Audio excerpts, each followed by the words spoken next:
I mean, who actually wants to be an accountant? It's so dull. The laughter that followed didn't sound loud. It sounded sharp. It slid under my skin. My brother's fiancée, Jessica, raised her wine glass with a poised little smile, as if she'd just delivered something clever instead of careless. She's not wrong, she added sweetly. My father, Richard, chuckled. Our Sandra has always been the cautious one. My mother, Karen, sighed fondly. We just hope you meet a nice man someday. At least your job is stable. Stable. Safe. Small. Jessica leaned forward, her voice soft but precise. It's actually kind of adorable that you think your little spreadsheet macro is a real company. I didn't cry. I didn't flinch. I set my fork down. The quiet clink of metal against porcelain cut through the table talk like a blade. Conversation stalled. They were waiting for the usual response. The nervous laugh, the self-deprecating joke, the graceful retreat back into the background. Instead, I looked directly at Jessica. You're talking about auditly, I said. My voice was calm. Flat. Her polished smile flickered, just for a second. She hadn't expected recognition. Yes, she recovered smoothly. That charming little AI startup. Our fund is reviewing it. We're thinking of acquiring it at a discount. The founders don't even understand what they. You can't buy it, I said.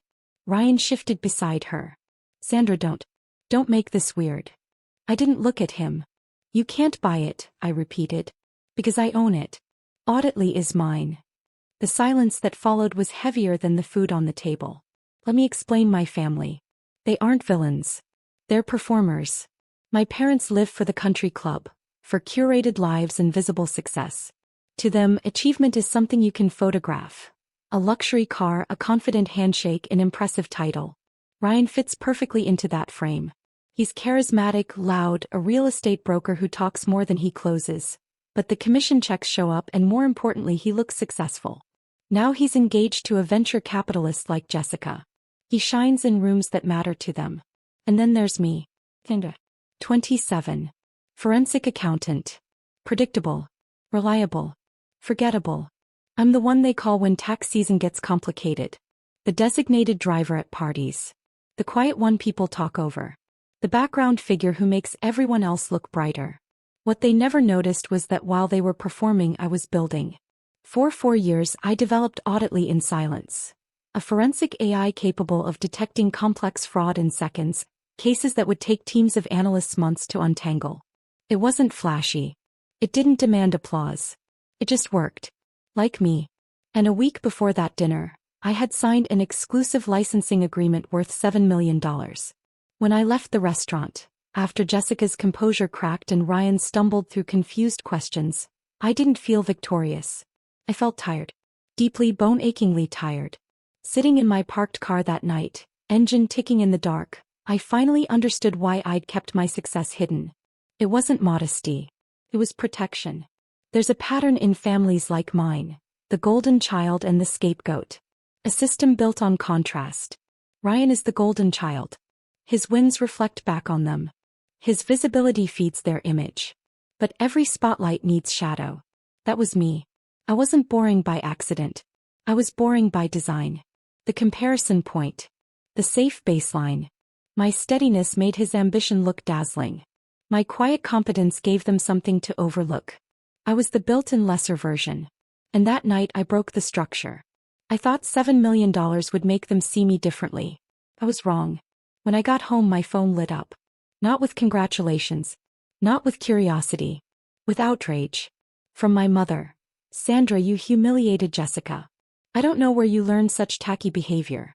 You need to call her and apologize immediately. Hey. Then Ryan, are you out of your mind? You just ruined a huge opportunity. Jessica was helping me. What's wrong with you?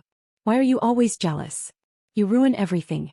I scrolled through every message, searching for one simple question. Is it true? What is auditly? 7 million? Nothing. They weren't upset about my success. They were furious that I stepped outside my assigned role. They weren't shocked by the truth. They were shocked that I said it out loud. That I disrupted the illusion. That I cracked the performance. The anger in their texts didn't hurt the way it used to. It clarified something. This was never about love. It was about control. And I was done playing my part. A week passed. long enough for the silence to shift from explosive to suffocating. Then the invitation arrived. Not a text. Not a call.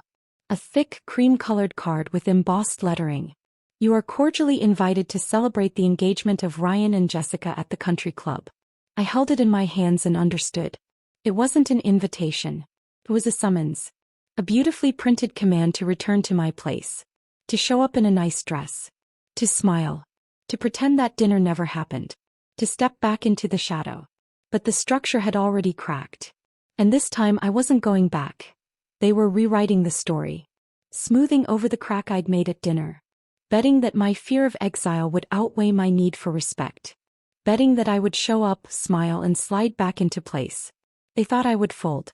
They had forgotten who I was. I'm a forensic accountant. I don't scream. I don't argue. I document. That night, I sat at my desk and opened my laptop. I wasn't thinking about the $7 million. I was thinking about Jessica's expression at dinner. Smug, startled, then calculating. We're planning to buy it for pennies. Why would she say that? And more importantly, how did she even know about Auditly? Then it clicked. 6 weeks earlier, as a market test, I had sent a limited sandbox demo of Auditly to a dozen venture capital firms. It was controlled, stripped down, sealed off from the core algorithm. I'd used a burner email and a shell LLC. Ledger Analytics. Jessica's firm had been on that list. I pulled up my server access logs. My fingers moved quickly. I wasn't angry anymore. I was home. This was my language. Timestamps, IP addresses, permission flags. The ledger doesn't lie. I cross-referenced dates. There was dozens of access attempts from her firm's network. Not just standard demo traffic. They were pinging the firewall. Running breach protocols. Probing for vulnerabilities. They weren't reviewing my product. They were trying to break into it. But here's what they didn't understand. I built tools designed to catch the smartest financial criminals in the world. Did they really think I would release even a sandbox version without defensive architecture? Buried inside the demo was a quiet countermeasure. A digital canary. A harmless-looking strand of code. Elegant. Invisible. If anyone attempted to copy, export, or reverse engineer a protected section, it would trigger a silent response, activating the host machine's webcam and microphone and recording the next 5 minutes. I navigated to the secure archive folder. There was one flagged file. Timestamped 6 weeks ago. I clicked play. The video flickered into focus. Jessica sat in a sleek corporate conference room, leaning over a laptop with 2 senior engineers. The lighting was bright. The tone was not. "This is sloppy," one engineer muttered. "The security's too tight. We can't reach the core logic." Then Jessica's voice cut through, calm, cold, assured. "Forget the front door. We don't need to buy it. Just crack this piece," she said, tapping the screen. "Find the core algorithm and we'll build our own clone. By the time we launch, the little accounting girl who built this won't know what hit her." I paused the video. Leaned back. Brief. They weren't just arrogant. They weren't just dismissive. They were thieves. And I had the receipt. The engagement party at the country club was a spectacle. White orchids cascaded from archways. A string quartet played in the garden. Champagne flutes shimmered under chandelier light. My mother drifted through the crowd like a proud curator of a very expensive exhibit. I arrived in a simple tailored navy dress. Clean lines. No statement jewelry. No performance. My mother spotted me and exhaled visibly. She hurried over, gripping my arm just a little too tightly. "Sandra, darling, you came," she whispered, smile stretched thin. "Thank you. Now just be nice." "I won't do anything, Mom," I said. And I meant it. I smiled at guests. Nodded politely. Took a glass of club soda. Observed. Ryan and Jessica stood at the center of the room like a power couple from a glossy magazine spread. Polished. Untouchable. The toasts began. My father went first, speaking warmly about synergy and shared vision, using corporate words like decorative accessories. Ryan followed, glowing under the attention. He talked about closing the deal of a lifetime, gesturing toward Jessica as though she were both trophy and transaction. Then he lifted his glass and pointed toward the back of the room. "And a special shout out to my little sister, Sandra." The crowd turned. "I know we've had our differences," he laughed, inviting the audience in. But I'm just glad you're here, Sandy. Glad you finally get to see what real success looks like. Polite applause. I wasn't listening to it. I was watching Jessica. She was smiling at me, not warmly, not nervously. Smugly. It was the smile of someone who believed they had already won. Someone who mistook proximity to power for power itself. In psychology, there's something called the Dunning-Kruger effect. A cognitive bias where people with limited competence overestimate their ability. Watching her lift her glass, glowing in borrowed confidence, I realized something. Overconfidence is loud. Competence is quiet. And I had both the proof and the patience. I hadn't come to make a scene. I had come prepared. They knew just enough to sound impressive. Just enough buzzwords, AI, algorithm, synergy, to pass for experts at a cocktail party. But not enough to recognize the limits of their own understanding. That was the problem. Jessica wasn't brilliant. She was fluent in jargon. There's a difference. Her confidence wasn't built on mastery. It was built on never having been challenged. She believed she was the smartest person in any room she entered. She believed she would get away with it. She had no idea the boring little accounting girl, in the navy dress, wasn't just attending the party. I built the system she tried to steal. May I say a few words? I didn't wait for permission. I stepped forward and lifted the microphone from its stand. The string quartet faltered into silence. Conversations died mid-sentence. Ryan and Jessica turned toward me wearing identical expressions, tight, irritated, uncertain. I smiled politely. Congratulations to my brother and to Jessica, I began. And Jessica, you were right. A ripple of confusion moved through the room. Her eyes narrowed. You were right at dinner. My job is boring. I let the pause stretch. It's incredibly boring. Especially when you have to review hours of internal security footage. Tedious footage. Like this one. I pulled my phone from my clutch and walked to the projector they'd been using for their engagement slideshow. With calm, practiced movements, I connected my adapter. The smiling engagement photos vanished from the screen. A grainy conference room replaced them. Then her voice filled the ballroom, not the polished country club tone, but the sharp corporate one. Find the core algorithm and we'll build our own clone. By the time we launch, the little accounting girl who built this won't know what hit her. The silence that followed wasn't awkward. It was seismic. My father looked stricken as if the walls themselves had shifted. My mother's manicured hand flew to her mouth. Ryan stared at the screen, his face drained of comprehension. Jessica did not look stunned. She looked feral. She lunged toward me, reaching for the microphone. You.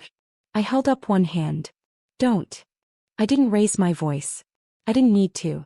That, I said evenly, is called intellectual property theft. It's a felony. And you just broadcast your own intent to roughly 150 witnesses. I turned back to the crowd. But that's not the only update tonight. I forced myself to look at my parents. Their complexions had gone paper white. As some of you just heard, I'm the founder of Auditly. A murmur moved through the room. And last week I signed a $7 million licensing agreement. My mother made a small, strangled sound. I shifted my gaze back to Jessica. She stood frozen, calculating, her hands still half raised as if the moment could be undone by force of will. But here's the part you'll really appreciate, I continued. I didn't sell my company. We merged. Another pause. The agreement was finalized this morning. Auditly is now part of the parent holding company that oversees your venture fund. I watched understanding crash over her. My new title, effective Monday, is Global Head of Digital Compliance and Asset Security. The room felt airless. Which means, I finished gently, I report directly above your managing partners. A small, professional smile. I'll see you Monday. I placed the microphone back onto its stand with deliberate care. The soft click echoed in the stunned quiet. Then I walked out. I didn't look back. The aftermath wasn't dramatic. It was corporate, efficient, surgical. Before noon on Monday, Jessica was escorted out of her firm's office by security. Not because of me directly, I never even had to step inside. The parent company's legal department reviewed the footage I forwarded, along with my signed merger documents. There was no shouting. No spectacle. Just a cardboard box and a guard. Ryan didn't lose his job. He lost his audience. Jessica ended the engagement within the week. She vanished from the country club circuit almost overnight. I heard she attempted a lawsuit for invasion of privacy. It failed. Ryan was no longer the golden couple's rising star. He became the cautionary tale. The man who almost married a corporate fraud. At the club, whispers replaced applause. Pity replaced admiration. His shine, the only currency he'd ever truly valued, evaporated. As for my parents, they called. Dozens of times. At first they were furious. Sandra, what have you done? You've humiliated this family. Then confused. Please call us. We can fix this. We just need to manage the narrative. And finally, desperate. Their voicemails softened. Their tone shifted.